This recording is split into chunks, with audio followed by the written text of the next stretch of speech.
새벽 부흥회나 이렇게 금요 우리 기도회에 저희 성도님들이 참 멀리 계시는 분들이 상당히 많죠. 대다수가. 그런데 서울에 사시면은 가깝고 저 멀리 일산 넘어 파주 분당 또 수원 영통 안산 인천 부평 뭐 여러 원근 멀리 계시는 분들이 상당히 많으심에도 불구하고 새벽마다 올라와서 함께 예배하고 기도하고 이 금요마다 올라오셔서 함께 동참하시는 게 사실은 목회자에게서는 가장 큰 힘이에요. 가장 큰 힘이고 또 참 눈물이 겹도록 감사한 일이죠. 늘 그런 생각을 하면서 이렇게 원근 각처 멀리서 오시는데 좀 더 목회를 하나님 앞에서 잘해야 되지 않냐 그런 생각을 많이 합니다. 여러분이 한 번 한 번 올라오시는 것이 굉장히 저에게는 힘입니다. 이렇게 올라오시는 것도 참 귀한데 이 금요 기도회에 언제 위아래 가득 차서 예배 한번 드릴까, 기도해야 할까 그런 마음도 또한 있습니다. 그래서 이 혼자 먼 거리에서 오시는 것도 너무너무 귀한데 올해 좀 한 사람씩 같이 우리 교인들 한 사람씩 좀 금요 기도회에 함께 데리고 오셔가지고 함께 기도하는 내 옆에 좀 앉혀서 기도하면 얼마나 더 좋을까. 이왕 수고하시고 눈물 나도록 감사한 여러분들인데 함께 그렇게 했으면 좋겠다. 1차적으로 이 아래층이라도 우리가 가득 채워서 함께 기도하고 또 2층까지 올라가서 함께 그런 기도하는 날들이 왔으면 좋겠다 생각합니다. 여러분하고 함께 이룰 수 있기를 원합니다. 아멘 하셨으니까 이제 한 분씩 손잡고 오셔야 됩니다. 한 분씩 손잡고 오시면 이 자리는 밑에는 찰 것 같고 후반기 때는 위에까지 찰 것 같은데 한 분씩만 모시면. 일전에 지사님 한 분께서 제게 책을 한 권 선물로 주셨는데요. 그 책의 내용은 일선 초등학교 선생님의 교편 생활을 기록한 그 수기입니다. 교편 생활을 하면서 경험했던 것을 기록한 수기 책입니다. 그 내용 가운데 보면 이런 일이 기록되어져 있는 걸 봤습니다. 그대로 읽으면 이렇습니다. 어느 선생님이 이제 섬에 가서 교편 생활을 합니다. 학생들도 몇 명 되지 않고 한 번도 그 섬에는 초등학교 졸업하고 중학교에 진학한 일이 없어요. 아이들이. 그런 외딴 섬에 선생님 내외가, 그러니까 남편이 선생님이고 이제 아내는 남편 따라 그 섬에 간 겁니다. 그 수기 내용이 이렇습니다. 여기는 외딴 섬, 기계선도 없는 섬마을. 나는 불안에 발을 동동 굴러야만 했다. 아내는 자꾸만 갑갑하다고 했다. 그러나 속수무책 이 일을 어떻게 할 것인가. 불안하고 지루한 가운데도 시간은 흐르고 먼 동이 터오기 시작했다. 사람을 급히 노산으로 보냈다. 노산까지는 바다를 건너서 4km를 가야 하는 곳이었다. 노산까지만 가면 충무로 가는 버스가 있고 처가가 있었다. 사람을 보낸 지 몇 시간이 지나서야 영신이 외할아버지와 의사 선생님이 오셨다. 시간은 10시가 넘어 있었다. 의사의 진단은 출혈이 심하다고 했다. 수혈이 필요하다고 했다. 그러나 급하다고 했다. 하지만 이 외딴 섬에서 어떻게 수혈을 할 수가 있는가 속수무책이었다. 의사의 말은 사형 선고나 다름없었다. 아내는 가쁜 숨만 쉴 뿐 아무 말이 없었다. 나는 아내 옆에서 멍청이 아내의 임종만을 기다리는 신세가 되어버렸다. 의사는 아내의 임종을 선언했다. 가쁘던 숨마저 멈추었다. 아내는 말 한마디 없이 조용히 갔다. 내 아내는 영원히 갔다. 하늘나라로. 이 땅에서의 생애 겨우 29, 29년째. 결혼한 지 6년 2개월 12일 만에 고향도 아닌 외딴섬 갓섬에서 말 한마디 없이 조용히 갔다. 남편의 직장을 따라왔다가 사랑하는 남편과 6살, 4살짜리 두 아이와 또 젖꼭지조차 물려보지 못한 갓난 아기를 남겨두고 너무나 일찍 하늘나라로 갔다. 그런 내용입니다. 아내의 희생으로 인해서 남편이 가르치던 16명의 학생이 재학하는 이 학교에서 그 해에 6명이 졸업생이 생겼고, 그들은 그 선생님의 아내, 죽은 아내가 죽기 전에 내어 주었던 적금 통장, 이 통장은 아내가 입고 싶은 것, 먹고 싶은 것 참고서 아끼면서 저축한 통장이었습니다. 이 적금 통장이 기반이 되어서 그 6명의 초등학교 졸업생들이 다 육지에 중학교에 진학하게 되었다라는 그런 수기의 내용입니다. 갓섬의 어린 아이들이 중학교 진학을 꿈도 꾸지 못하였을 때에 한 선생님과 그의 아내의 헌신적인 희생으로 인하여서 중학교에 입학했습니다. 그 아내는 그 섬에서 죽었습니다. 참 희생이죠. 슬픈 그런 내용입니다. 그런데 성경은 이보다 더 진한 희생의 사실을 우리에게 전하고 있습니다. 우리가 아직 연약할 때에 기약대로 그리스도께서 경건치 않는 자를 위하여 죽으셨도다. 우리가 아직 죄인 되었을 때에 그리스도께서 우리를 위하여 죽으심으로 하나님께서 우리에게 대한 자기의 사랑을 확증하셨느니라. 피를 공급할 수 없었기 때문에 외딴 섬에서 우리 예수님이 돌아가신 것이 아니라 우리의 죄를 위하여서 남아있는 피 한 방울까지 다 흘리시면서 우리를 위해서 대신 돌아가셨습니다. 이 은혜를 인하여서 우리가 오늘 하나님을 부를 수 있게 되었고 하나님의 백성이 되었습니다. 이 사실을 성경은 이렇게 말씀합니다. 너희가 그 은혜를 인하여 구원을 얻었나니 이것이 너희에게서 난 것이 아니요 하나님의 선물이라. 행위에서 난 것이 아니니 이는 누구든지 자랑치 못하게 함이니라. 우리는 그의 만드신 바라. 우리는 그의 만드신 바라. 우리를 무엇으로 만들었단 말입니까?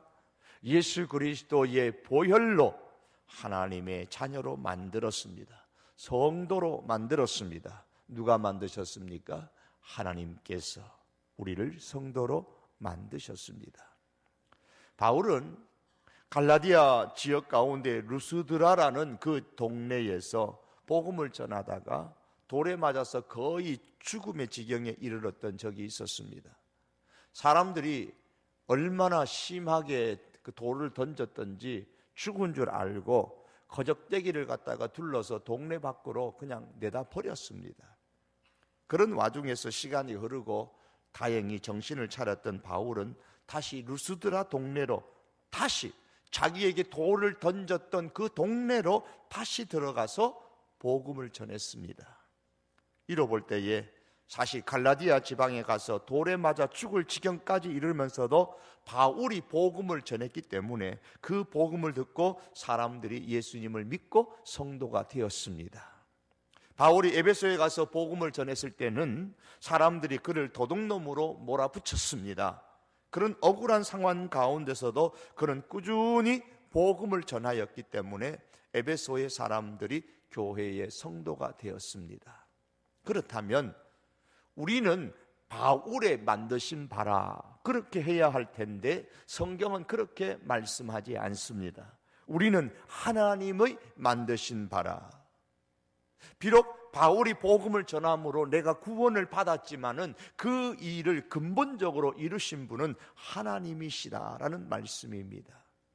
바울은 이 사실을 갈라디아 교인들에게 편지할 때에 6절에서 이렇게 오늘 본문에서 말씀합니다. 상반절에 보시면은 그리스도의 은혜로 너희를 부르신 이를 그랬습니다.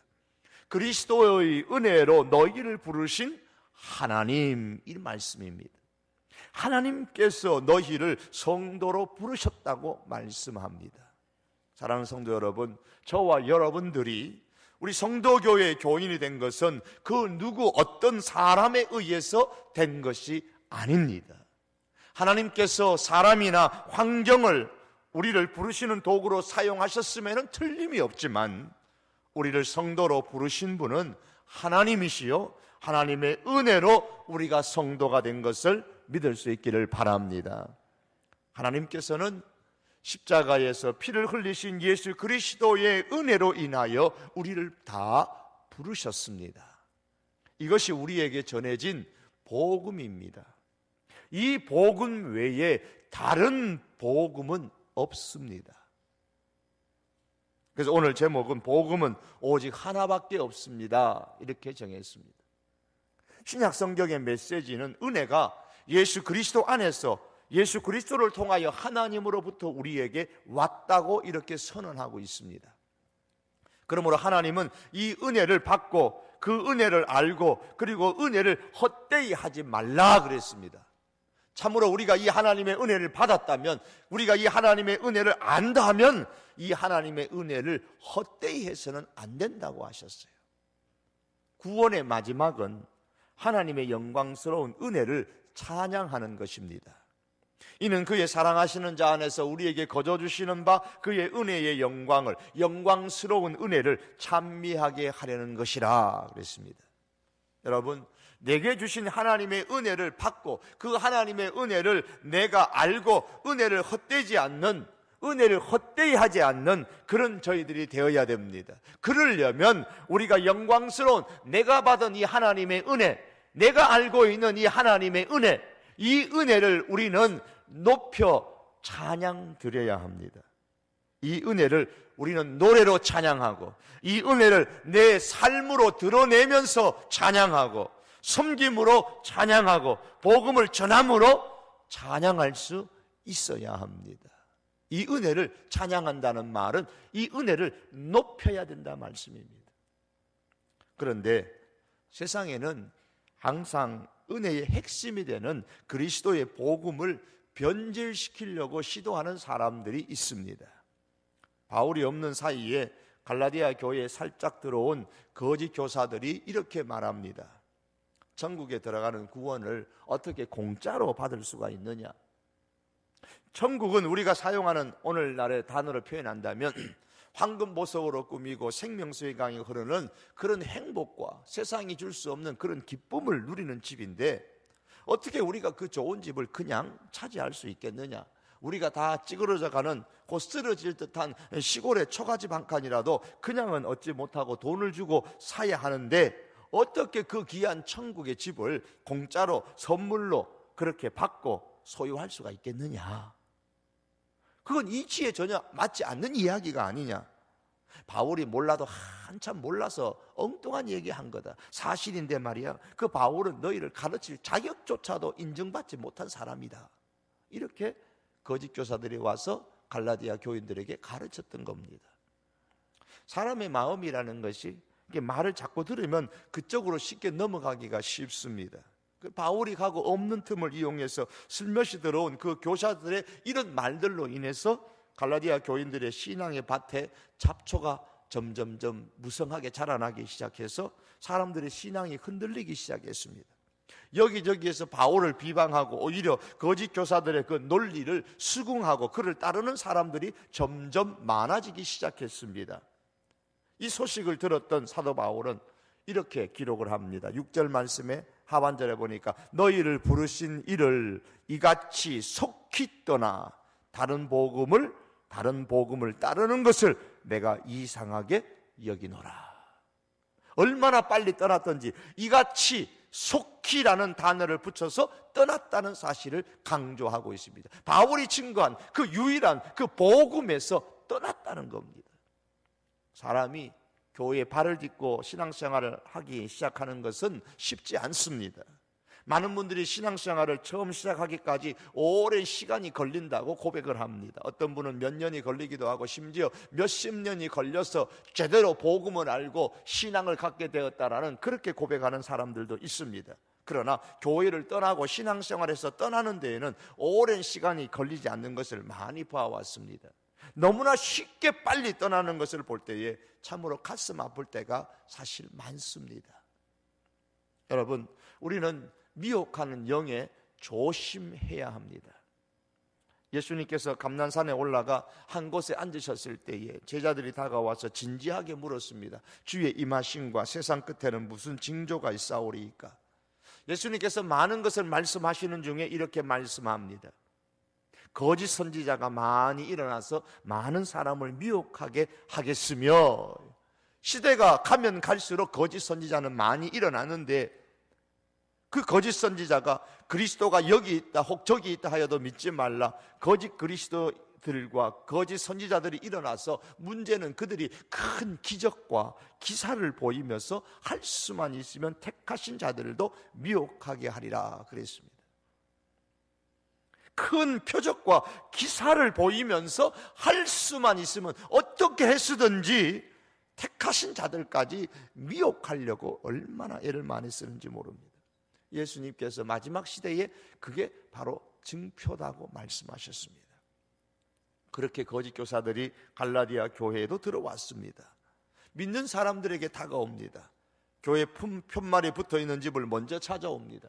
교회 다닌다고 하면 예수님을 믿는다고 하면 오히려 더 집요하게 가까이 다가옵니다. 요즘은 대한예수교 장로의 합동측 편말까지 버젓하게 달아놓고 교회를 세워놓고 그렇게 미혹합니다.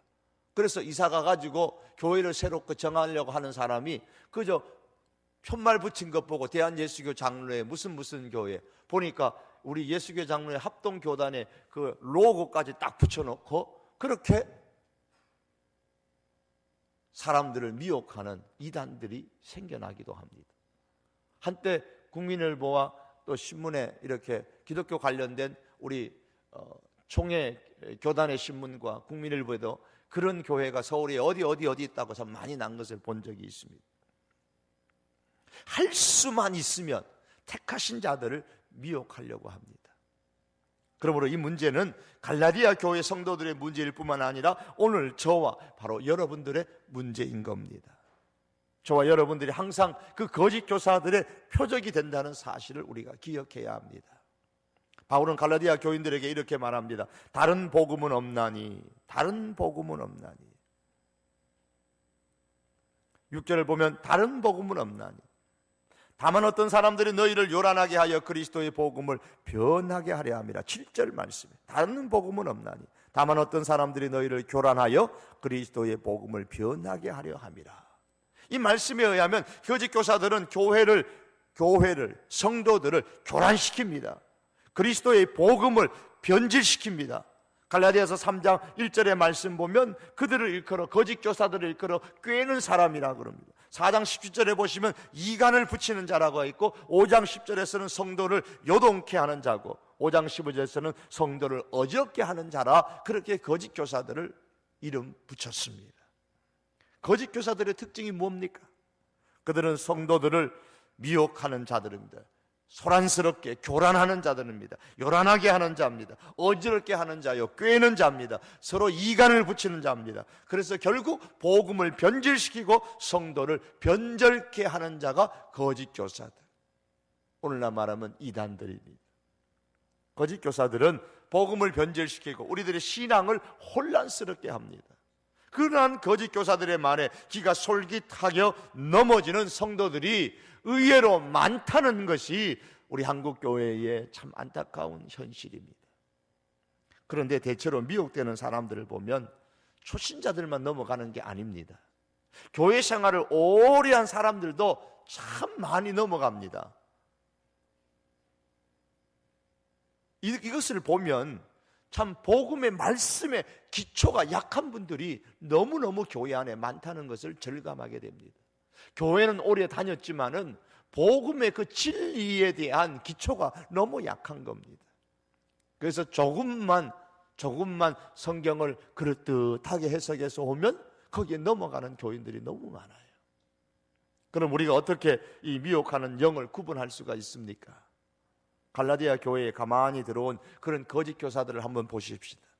그들이 무엇을 가지고 들어왔습니까? 복음 외에 할례를 가지고 들어왔습니다. 그들의 전통을 가지고 들어왔습니다. 거짓 교사들은 하나님의 말씀인 이 성경만으로는 만족하지 못합니다. 항상 성경 이외에 다른 자기들이 추구하고 따르는 그 무엇을 가지고 들어옵니다. 성경만으로는 부족하다는, 불충분하다는 겁니다. 그러므로 우리는 성경 외에 무엇을 가지고 다가오는 사람이 있다면 일단 조심을 해야 합니다. 또한 성경을 가지고 오더라도 가장 근본적인 성경 진리 중에 핵심 부분, 예를 들면 하나님이나 혹은 예수님과 관련된 일부분의 진리를 교묘하게 설명하면서 인정하지를 않습니다. 사도시대에는 헬라 철학의 영향으로 예수님의 육체를 가지고 이 세상에 오신 것을 인정하지 않는 이단들이 있었습니다. 그 헬라 철학에서는 그 인간의 육체를 더러운 것으로 생각했거든요. 그런데 하나님의 아들 예수님이 어떻게 인간의 그 더러운 육체를 입고 이 세상에 오실 수가 있느냐? 거룩하신 예수님이, 하나님이 어떻게 인간의 더러운 육체를 입을 수가 있느냐? 그건 있을 수 없는 일이다. 그래서 예수님의 그 육체로 오신 것을 부정을 하는 이단이 생겨났습니다. 그래서 이런 이단을 염두에 두고 요한이서 1장 7절에 보면 이렇게 말씀합니다. 미혹하는 자가 많이 세상에 나왔나니 이는 예수 그리스도께서 육체로 임하심을 부인하는 자라. 이것이 미혹하는 자요 적그리스도다 그랬습니다. 예수님의 육체로 오신 것을 부인하면 적그리스도 이단입니다. 요한 1서 2장에 보시면 거짓말하는 자가 누구냐? 예수께서 그리스도이심을 부인하는 자가 아니뇨? 아버지와 아들을 부인하는 그가 적그리스도니. 아들을 부인하는 자에게는 또한 아버지가 없으되 아들을 시인하는 자에게는 아버지도 있느니라. 예수님을 부인하는 사람에게는 하나님도 없다 그 말입니다. 성도 여러분, 왜 초대교회 시대에 성도들이 오늘날 우리들도 잘 넘어지지 아니하는 그 거짓된 말에 쉽게 넘어지느냐고 그렇게 말씀하고 싶으십니까? 오늘날 우리가 잘 이해하지 못하지만은 당대의 그들의 문화와 그들의 상황 속에 그들이 당시의 철학, 그들의 그 당시의 사상에 물들어져 있었기 때문에 그런 거짓된 교사들이 그런 사상을 가지고 교회 안에 들어와서 이야기하기 때문에 인간의 이성과 정서의 마음에 그냥 와 닿는 겁니다. 아, 그렇지 쉽게 수긍을 하기 때문에 그들의 말을 쉽게 수용하는 일들이 일어났던 겁니다. 오늘날도 마찬가지입니다. 오늘날에는 어떤 사상이 많습니까? 예를 든다면 오늘날 세상에 퍼져 있는 종교 간의 대화, 많은 현대인들의 마음을 감동시키고 있습니다. 작년 2013년도 성탄절만 해도 스님이 성당에 가고 또 그 앞에는 초파일 때는 신부가 절에 가고 목사가 절에 가고 종교와 종파의 벽을 허물고 화합을 다지기 위해서다 그렇게 이야기를 합니다. 그런데 많은 세상의 사람들은 이것을 두고서 신성하고도 아름다운 소재라 그렇게 표현을 합니다. 이런 종교 간의 대화를 아름답다고 신성하다고 표현을 합니다. 대한불교 조계정 법주사의 주지 현조 스님이 저 청도 지역에 어느 모 성당과 모 교회를 직접 찾아가서 아기 예수님의 탄생을 축하하기도 하고 앞에 나와서 인사 한마디 하라 그러면 구원자 예수님 탄생하신 것을 축하한다 그러고, 그러면서 현재 법주사 주지는 말합니다. 종교계가 먼저 화합하고 함께하는 모습을 보여줄 때에 진정한 사회의 통합이 이루어질 것이라 이렇게 이야기를 합니다. 거기에 화답을 하면서 신부도 절에 가고 목사도 교회 절에 가고 오고 가는 그것을 종교 간의 대화로 진정한 사회의 통합을 이루는 아름다운 모습, 신성한 모습이다. 저 마음에 감동을 주는 것이라고 얘기합니다. 많은 사람들이 그런 이야기를 듣고 그런 사건의 뉴스를 들으면서 고개를 수그립니다. 그렇지, 참 보기 좋다. 보기 좋다. 왜 그런 생각을 합니까? 이미 현대의 우리들의 생각을 지배하고 있는, 알게 모르게 우리 속에 들어와 있는 현대의 사상 때문에 그런 거예요. 그런 현대적인 사상이 이미 매스컴을 통해서 드라마를 통해서 뭐 이런 여러 가지를 통해 가지고 우리 머릿속에 꽉 들어와서 우리 마음에 지배하고 있기 때문에 이런 종교 간의 현상을 보면서 아름다운 것으로, 감동적인 것으로 그렇게 보여지는 것들입니다. 종교 간의 대화 사상은 과거 아프가니스탄의 전쟁이나 이라크 전쟁이나 오늘 중동에 일어나는 여러 가지 전쟁이나 이런 전쟁들의 여파로 인해서 도처에서 일어나는 그런 테러, 공포, 그 가운데서 많은 이제 세계인들이 뭘 갈망하느냐? 평화를 갈망하는 겁니다. 평화. 그런 상황 가운데서 종교인들이 서로 오고 가고 서로 대화를 나누고, 평화롭다는 거예요. 이렇게 돼야지 종교 간에 자꾸 이렇게 전쟁을 하면 되느냐? 이게 현대인의 마음의 정서에 딱 들어맞는 거예요. 사상적으로나 흐름이 그렇게 정서가 맞아 들어가요. 오늘날에 예를 들면 바알을 숭배하는 사람들, 태양신을 숭배하는 사람들이 교회도 와가지고 축하도 해주고, 또 교회 목사도 저 바알을 섬기는 그 산당에 가가지고 축하도 해주고, 그럼 하나님 어떠실까요? 우리가 새벽 부흥회를 통해서 계속해서 보았던 게 그거예요. 하나님이 얼마나 기뻐하실까? 많은 사람들이, 많은 교인들이 하나님께서 어떻게 생각하실까를 생각하기 이전에 사람들이 어떻게 생각할까에 대해서 관심이 많아졌어요. 변질된 복음입니다. 많은 사람들이 이에 동조합니다. 그러나 여러분, 그 뒷면에는 사단의 음모가 있다는 것을 우리가 깨달아야 됩니다. 사단은 여전히 복음이 전파되어서 하나님의 나라가 이루어지는 것을 방해하기 위해서 가짜 복음, 변질된 복음을 전하는 겁니다. 그래서 한때에 어떤 사람은 종교 간의 대화 세미나에서 오늘날의 종교 신학은 더 이상 선교적이어서는 안 되고 종교 간의 대화가 중심이 되어야 한다, 그런 이야기를 합니다. 더 이상 절에 다니는 사람, 더 이상 뭐 다른 종교 믿는 사람 전도하지 말라는 겁니다. 그저 종교 간의 대화가 중심이 되어야 되지, 그렇게 선교하고 복음 전하는 것은 잘못된 거라는 거예요. 더 나아가서 이렇게 말합니다. 기독교가 유일한 진리라는 캐캐 묵은 생각을 버려야 한다. 기독교가 유일한 진리라는 캐캐 묵은 생각을 버려야 한다. 바울이야만 갈라디아서를 기록한 바울이 오늘날 살아서 지금 우리한테 났다면 정말 통곡할 일입니다. 우리 주님께서 이런 모습들을 보면 아마 교회에 올라와서 상을 뒤집는 것이 아니라 강단을 뒤집어 엎어버릴 그런 일들입니다. 성경은 우리에게 분명하게 말씀합니다. 그런즉 너는 오늘날 상천하지에 오직 여호와는 하나님이시요 다른 신이 없는 줄을 너희가 알아 명시하고, 오늘 내가 네게 명하는 여호와의 규례와 명령을 지키라. 다른 신은 없습니다. 오늘 성경은 우리에게 말합니다. 다른 복음은 없나니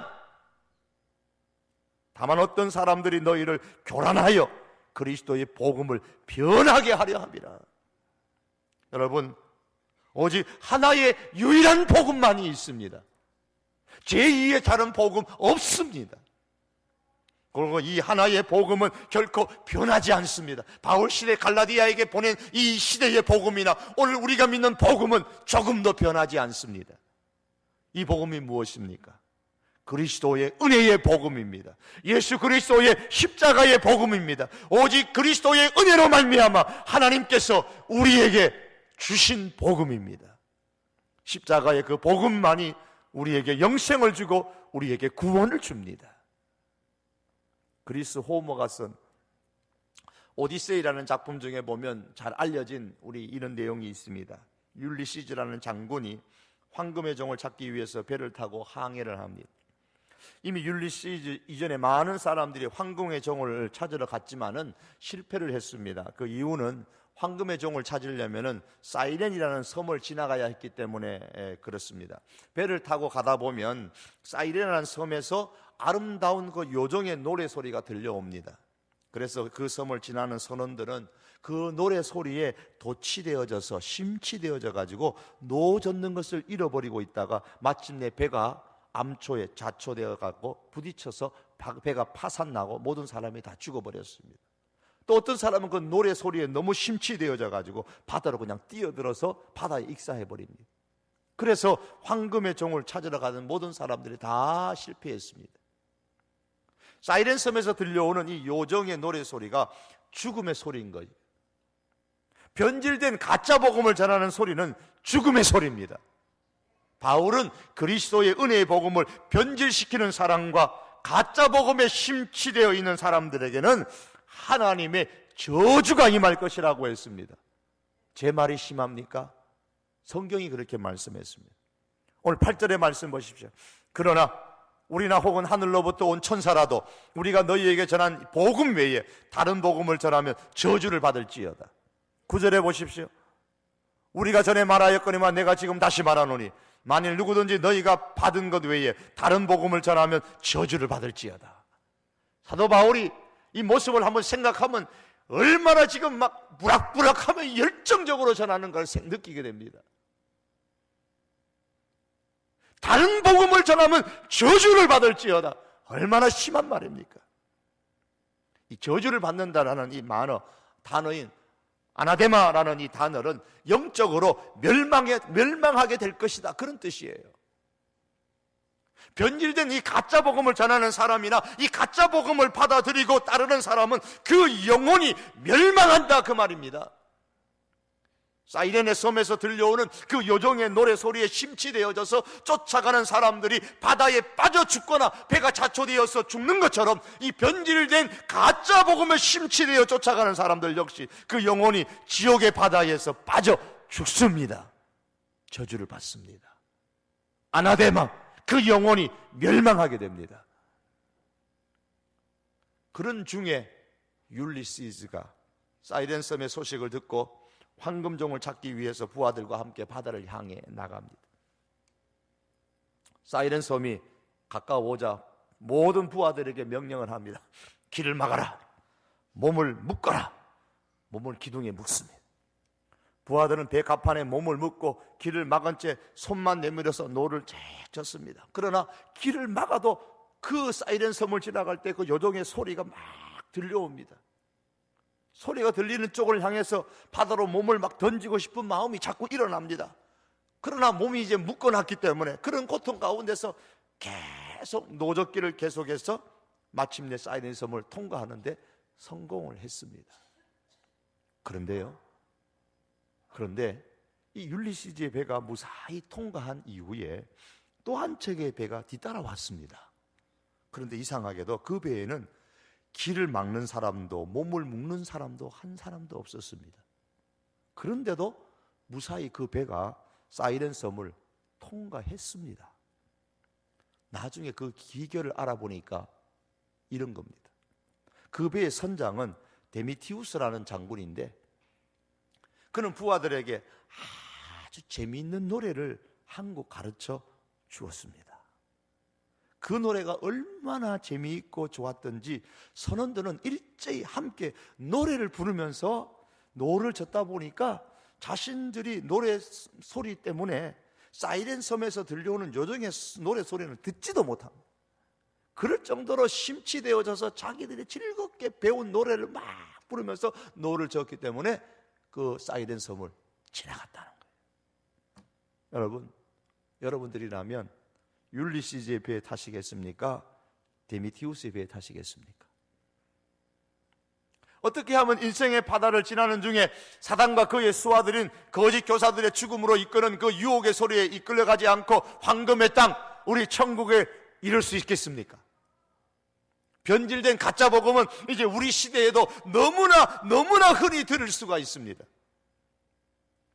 내 귀에 저절로 들려오는 이 가짜 복음을 듣지 않을 수는 없지만은, 그러나 율리시즈가 했던 것처럼 변질된 가짜 복음을 가지고 오는 사람들이 내 집에 발을 들여놓지 못하도록 하는 최소한의 노력은 우리들에게 있어야 됩니다.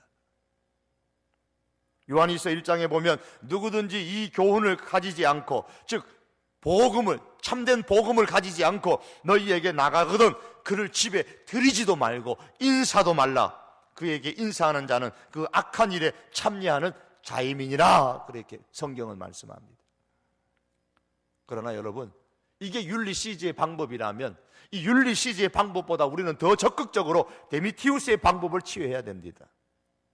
그가 사이렌 섬에서 들려오는 요정의 소리에 유혹받지 않기 위해서 노래를 가르치고 부르도록 해서 그 노래에 심취하게 만드는 것처럼 우리는 무엇에 심취해야 됩니까? 오직 복음의 노래 소리에 심취해야 합니다. 이것이 변질된 가짜 복음의 유혹에서 벗어날 수 있는 최고의 방법입니다. 오직 예수 그리스도의 은혜의 복음의 소리에 모든 관심을 기울이고 귀를 기울이는 우리 하나님의 백성이 될 수 있기를 바랍니다. 사랑하는 성도 여러분, 그리스도의 참된 종은 오직 그리스도의 복음에 충실합니다. 왜냐하면 사람의 기쁨보다 하나님의 기쁨에 초점을 맞추고 살기 때문에 그렇습니다. 갈라디아서 오늘 마지막 1장 10절입니다. 이제 내가 사람들에게 좋게 하랴, 하나님께 좋게 하랴, 사람들에게 기쁨을 구하랴, 내가 지금까지 사람들의 기쁨을 구하였다면 그리스도의 종이 아니니라. 바울이 왜 그 많은 수많은 복음을 전하면서 고생을 했습니까? 사람들을 좋게 하려고 했으면 바울이 그런 고난을 받을 필요가 없습니다. 가는 곳마다 환영을 받았을 것입니다. 그러나 사람들을 기쁘게 하기 위한 것이 아니라 오직 하나님께 초점을 맞추고 하나님의 기쁨을 위해서 그가 복음을 증거했기 때문에 사람들로부터 핍박을 받은 겁니다. 할례도 옆에 끼워 넣어라, 안 된다, 그거는 하나님의 원하시는 뜻이 아니다. 행함으로 구원받는 것도 집어넣어라, 안 된다, 오직 은혜로 말미암아 구원받는 거다. 그래서 핍박을 받는 겁니다. 여러분, 오늘 이 시대가 어떤 사상을 선호하든 종교 간의 대화를 얘기하든 우리에게는 오직 하나의 복음만이 있습니다. 현대인들이 선호하는 사상이나 신앙을 전하거나 거기에 취한다면 우리는 사람들로부터 기쁨을 얻을 수 있을 것입니다. 여기도 우리 교회도 여러분 매스컴의 주목을 받고 싶으면 성탄절에 제일 유명한 스님 한 분 모셔다가 이 강단에 와서 예배 드리고 인사하게 만들고 주목 받겠죠. 사람들이 와가지고 야 신기하다 그러고 아마 박수치고 좋아하는 사람들 엄청 많을 겁니다. 제가 저기 또 오라고도 하지 않겠지만 제가 가가지고 저 산에 있는 곳에 가가지고 얘기도 좀 그럴듯하게 해주면 사람들은 좋아할 것입니다. 사람의 기쁨을 위해 살 거냐, 하나님의 기쁨을 위해 살 거냐. 우리는 시대의 흐름에 편승하여서 사람들로부터 기쁨을 얻기보다 오직 하나님께서 말씀하시는 이 유일한 복음에 관심을 두고 이것을 생명으로 여기고 사는 우리 하나님의 백성, 우리 성도교회 교회들이 될 수 있기를 원합니다. 그럴 리는 없겠지만은 이 조국 땅의 모든 교회들이 다 종교 간의 대화를 환영하고 그 속에서 왔다 갔다 하고 대화를 중심으로 한다고 할지라도 이 성도교회만은 오직 이 유일한 복음, 성경이 말씀하고 바울이 증거하고 우리 그리스도께서 우리에게 증거하고 있는 예수 그리스도의 십자가의 복음, 그로 통해서 우리에게 주신 하나님의 은혜의 이 복음만을 우리가 믿고 이것만을 전파하고 이것만을 우리 마음속에 확신하며 살아가는 하나님의 사람들 될 수 있기를 바랍니다. 이 복음의 노래소리에 귀를 기울이고 이 복음의 노래만 부지런히 부르고 외치는 우리 하나님의 사람들이 될 수 있기를 주님의 이름으로 축복합니다. 기도하시겠습니다. 우리 한번 함께 기도합니다. 우리 성도계 권속들 오직 그리스도의 복음만 믿고 따르게 해주십시오. 이것 때문에 사람들로부터 핀잔을 받기도 하고 때로는 조롱을 받는다면 하나님 감사합니다. 내 몸에 십자가의 흔적을 주시니 감사합니다. 감사합니다. 그렇게 감사하게 생각하시고 하나님, 우리 성도의 모든 권속도 나부터 우리 모두가 오직 참된 유일한 이 복음, 하나님의 은혜로만 구원받고 십자가의 그 은혜로만 구원받는 예수 그리스도만 통해서 우리가 구원받는 이 복음, 이 복음만 끝까지 붙잡고 나가겠습니다.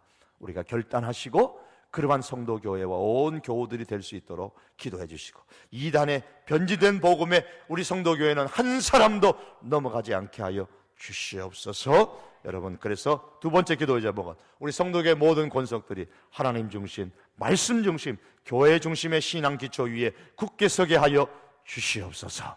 이를 위해서 우리 다 같이 한번 주여 부르짖고 기도하시겠습니다. 주여! 살아계신 우리 하나님 아버지 감사합니다. 오늘 저희들 금요일 저녁 기도 시간에 올라왔습니다.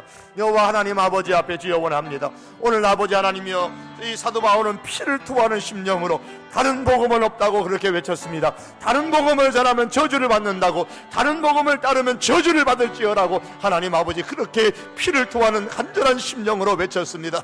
아버지 하나님이여, 결코 오늘 이 시대에 하나님 복음이 변질되지 아니함을 주여 저희들이 믿습니다. 오직 하나님의 복음, 예수 그리스도의 십자가의 그 복음, 이 복음만 우리가 외치고 살 수 있게 하시고, 이 복음의 노래만 저희들 부르게 하여 주시옵소서. 어떤 이단에도 하나님 아버지 넘어가지 않는 하나님 아버지의 믿음에 든든하게 설 수 있도록 주여 저희들에게 하나님의 말씀의 은혜를 허락하여 주시고, 영적인 분별력을 하나님이여 주의 백성들에게 허락하여 주시기를 주여 간절히 원하옵고 기도합니다. 오직 이 유일한 복음을 하나님 아버지 우리가 붙잡고 가는 데에 세상의 사람들 우리를 향하여 독선이요 조롱이요 하나님 아버지 비난을 한다 할지라도, 여호와 하나님 아버지 오직 우리는 사람을 기쁘게 하지 아니하고 오직 하나님을 기쁘게 하는 이 유일한 복음의 신앙 가지고 전진할 수 있도록 우리 하나님 아버지여 은혜를 베풀어 주시옵기만을 간절히 원하옵고 우리 하나님 아버지 앞에 기도합니다. 주여 이 복음을 주시옵소서. 주여 이 복음만 붙잡게 하여 주시옵소서. 주여 이 복음의 은혜를 헛되이 하지 않는 저희들 되게 하시고,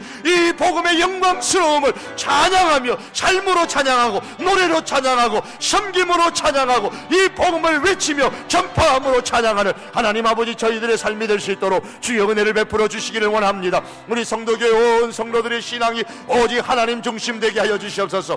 하나님의 말씀이 가라앉은 곳까지 가게 하시고, 하나님의 말씀이 멈추라는 그곳에 멈출 수 있는 하나님 아버지 우리의 신앙이 될 수 있도록 은혜를 베풀어 주시기를 원합니다. 전능하신 여호와 하나님 아버지, 내 하나님 아버지 앞에 기도합니다. 우리의 신앙이 오직 아버지 하나님이여 말씀 중심되게 하여 주시옵소서. 이 유일한 복음 중심되게 하여 주시기를 주여 간절히 원하옵고 아버지 앞에 기도하옵나이다. 주여 이 말씀만 붙잡고 저희들 살게 하시고 승리하게 하여 주시기를 주여 기도합니다. 하나님 아버지 우리의 신앙이 교회 중심이 되게 하여 주시옵소서. 교회 밖에 하나님 아버지 다른 어떤 것에 가서 우리가 하나님의 말씀을 들을 끼고 배우려고 귀를 기울이지 말게 하여 주시옵소서. 여호와 하나님 아버지여, 오직 우리가 교회 안에서 진리의 말씀을 배우며 주여 이 말씀을 가지고 교회 중심으로 우리가 신앙생활에 승리할 수 있는 하나님의 백성들 될 수 있도록 우리 하나님 아버지 은혜를 베풀어 주시옵기를 주여 간절히 원합니다. 그래야 하나님의 기쁨을 구하는 우리 성도 교인들이 되게 하시고, 이를 통하여 아버지 하나님이여